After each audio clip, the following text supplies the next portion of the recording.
Hello students.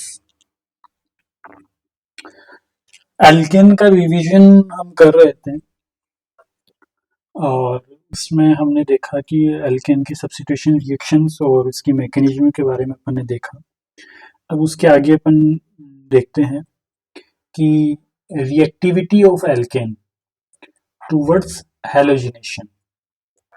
Reactivity की अगर मैं बात करूं तो मैंने आपको दो प्रकार से रिएक्टिविटी और रेट के बारे में समझाया था कि एक तो रिएक्शन की जो रेट है वो एल्किल हैलाइड जो एल्किल रेडिकल बनता है उसकी स्टेबिलिटी पे, और दूसरा हैलोजन पे डिपेंड करती है ना। हैलोजन कौन सा है, फ्लोरीन है, ब्रोमीन है या क्लोरीन है या फिर आयोडीन है ना।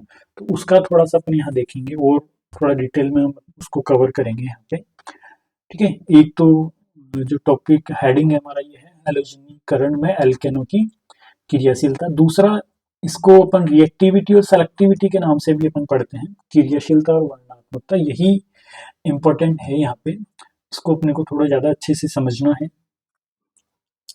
तो मैं बात करूं, जब भी अपन श्रृंखला अभिक्रिया की अपन बात करते हैं या कोई सी भी रिएक्शन हो, चाहे श्रृंखला अभिक्रिया हो या फिर कोई अन्य अभिक्रिया हो, तो जो किसी भी रिएक्शन से संबंधित जो विभिन्न पहलू होते हैं है ना, उनका अध्ययन करना अपने को आवश्यक होता है। जैसे हीट ऑफ रिएक्शन, एक तो रिएक्शन है, हीट चेंज क्या है, अभिक्रिया की ऊष्मा क्या है, जैसे डेल्टा एच है, उनके बारे में अपन देखते हैं। दूसरा एक्टिवेशन एनर्जी, ये तो डेल्टा एच हो गया, और दूसरा एक्टिवेशन एनर्जी ई ए। ठीक है, और तीसरा ट्रांजिशन स्टेट और इंटरमीडिएट, संक्रमण अवस्था और मध्यवर्ती।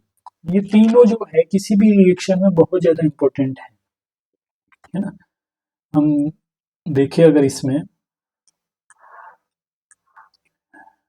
तो पहला जो है वो है हीट ऑफ रिएक्शन।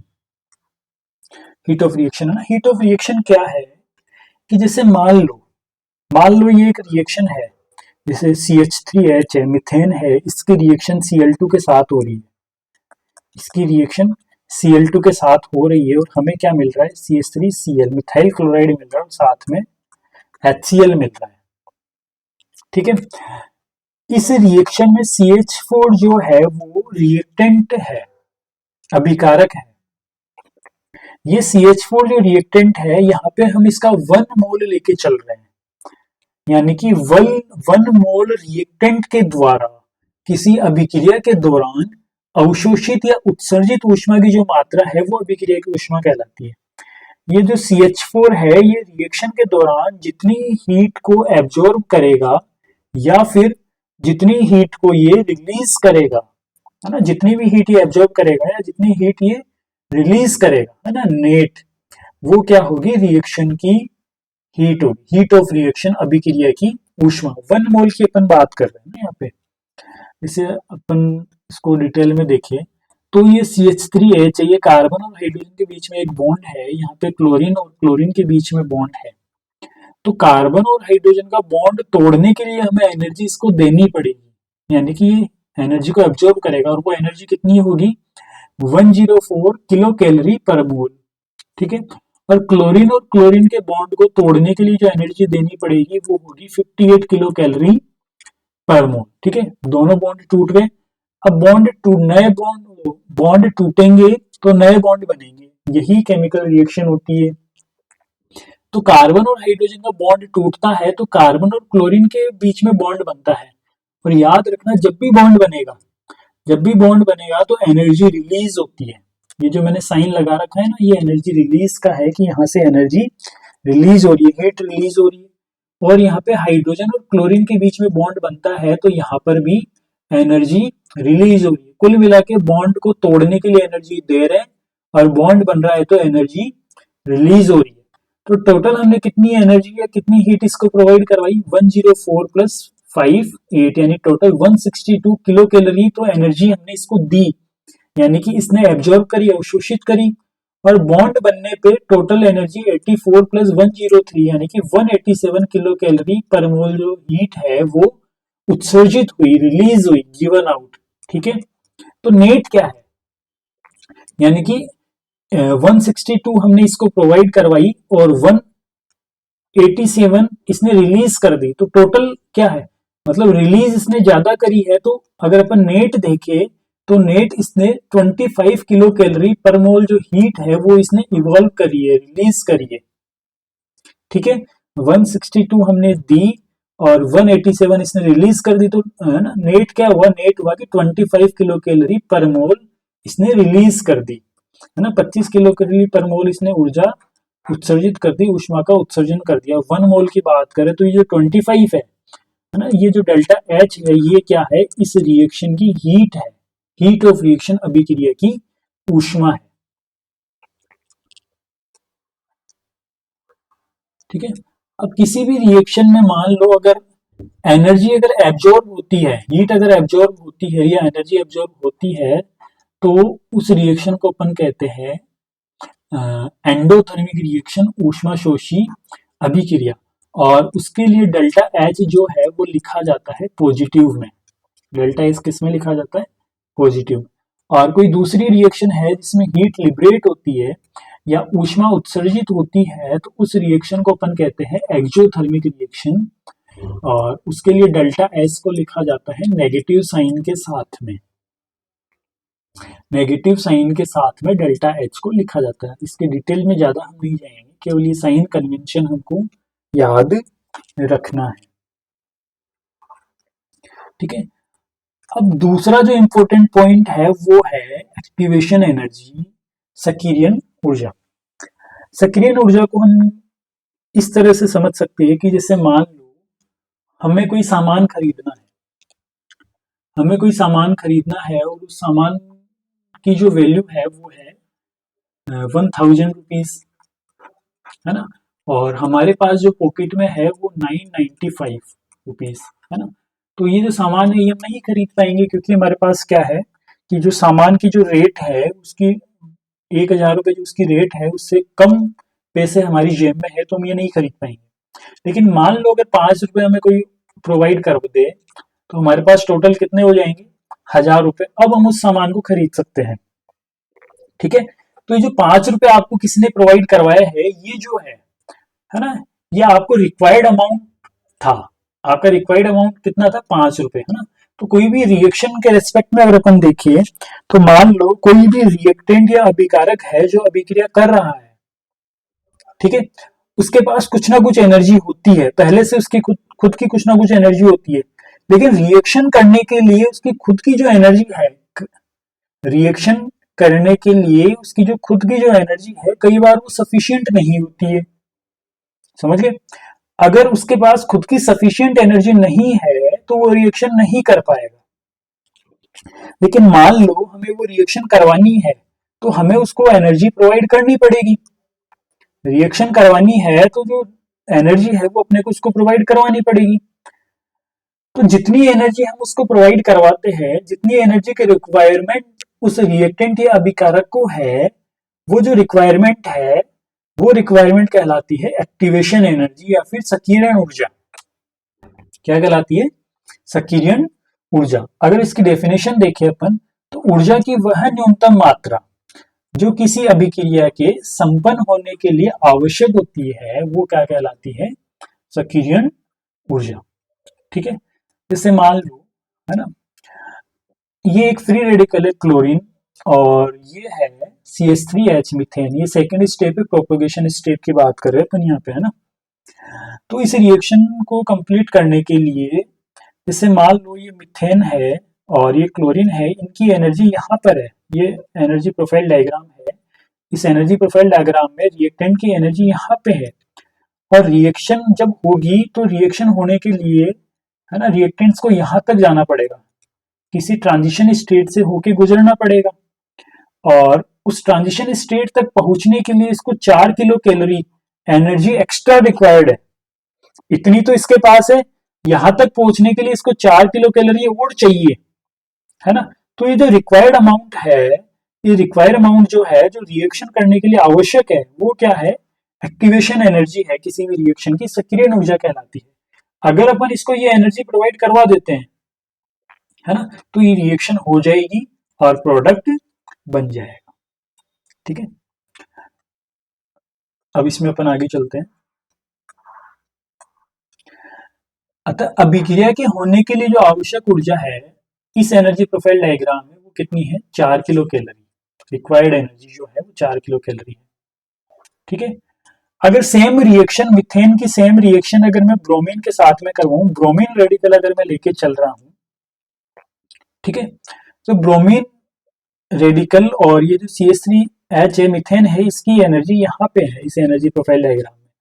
अगर इसको रिएक्शन करनी है तो इस ट्रांजिशन स्टेट से होके इसको गुजरना पड़ेगा, और ट्रांजिशन स्टेट तक पहुंचने के लिए इसको कुछ रिक्वायर्ड एनर्जी की जरूरत है, वो है 18 किलो कैलोरी पर मोल। तो जो रिक्वायर्ड आवश्यक जो ऊर्जा है यहाँ से यहाँ तक की जो आवश्यक ऊर्जा है, इस आवश्यक ऊर्जा को अपन क्या कहते हैं, संकीर्ण ऊर्जा कहते हैं। अगर ये एनर्जी इसको प्रोवाइड कर देंगे तो ट्रांजिशन स्टेट से होते हुए ये प्रोडक्ट बना लेगा। अगर ये इसके पास एनर्जी अगर नहीं आई या अपन प्रोवाइड नहीं कर पाए, इसको इतनी इसको हीट नहीं दे पाए, तो क्या होगा, ये रिएक्शन नहीं होगी, है ना। तो यहाँ पे नोट करने की बात ये है कि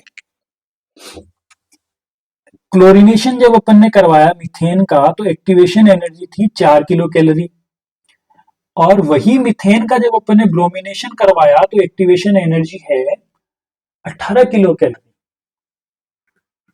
ठीक है। तो इसका मतलब सीधा सा ये है कि क्लोरीनेशन जो है, क्लोरीनीकरण क्या होता है, वो इजीली हो जाता है क्योंकि उसके लिए आवश्यक ऊर्जा की मात्रा क्या है, कम, थोड़ी सी ऊर्जा में ही क्लोरीनेशन हो रहा है। लेकिन ब्रोमिनेशन करवाने के लिए एनर्जी ज्यादा चाहिए, तो ब्रोमिनेशन इजीली नहीं हो पाएगा।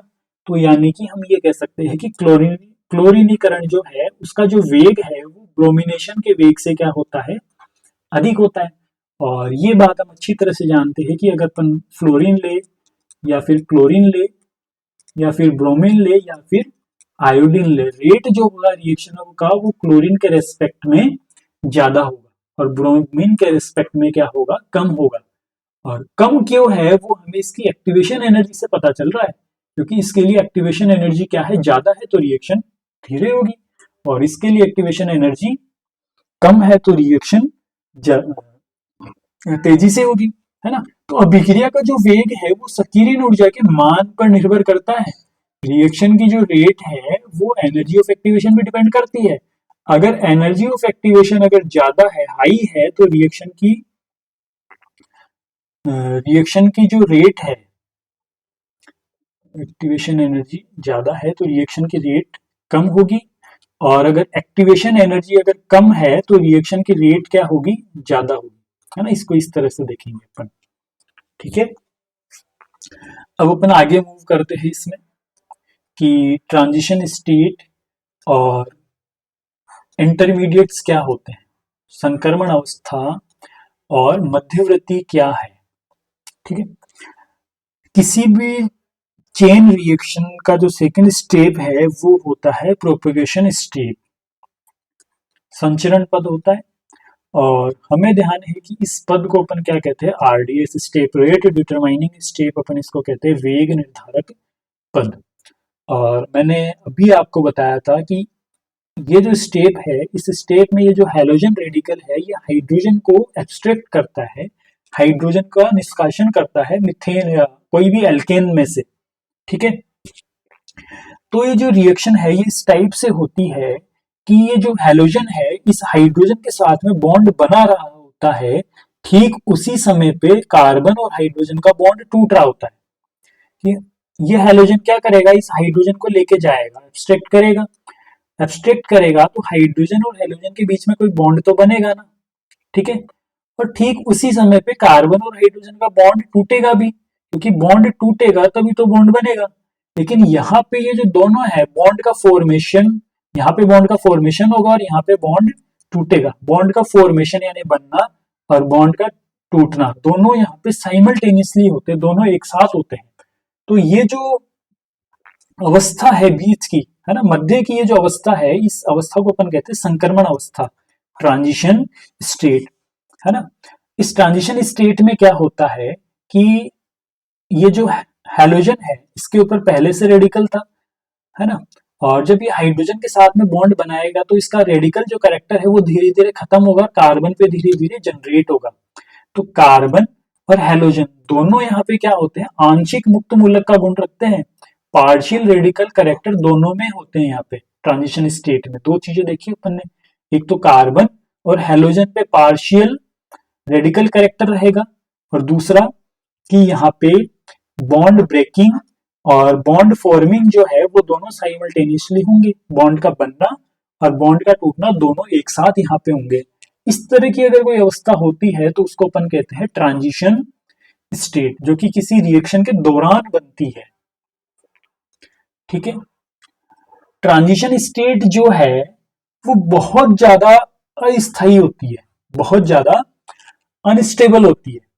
अगर कोई स्टेट है वो बहुत ज्यादा अनस्टेबल है या फिर स्टेबल नहीं है, तो वो बहुत ज्यादा टाइम तक रहेगी नहीं, वो फटाफट से जल्दी से वो किस में कन्वर्ट हो जाएगी, प्रोडक्ट में वो कन्वर्ट हो जाएगी। तो ट्रांजिशन स्टेट क्या होती है, ट्रांजिट होती है, क्षणिक होती है, बहुत कम टाइम के लिए, है ना, सेकेंड के कुछ हिस्से के लिए ही वो बनती है।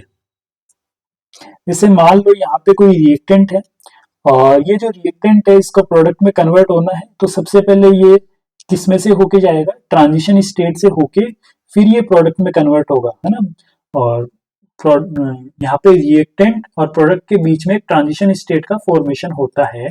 उस ट्रांजिशन स्टेट में कार्बन और हाइड्रोजन का बॉन्ड टूट रहा होता है और हाइड्रोजन और हेलोजन के बीच में बॉन्ड बन रहा होता है, सिंपल सी बात है। ठीक है,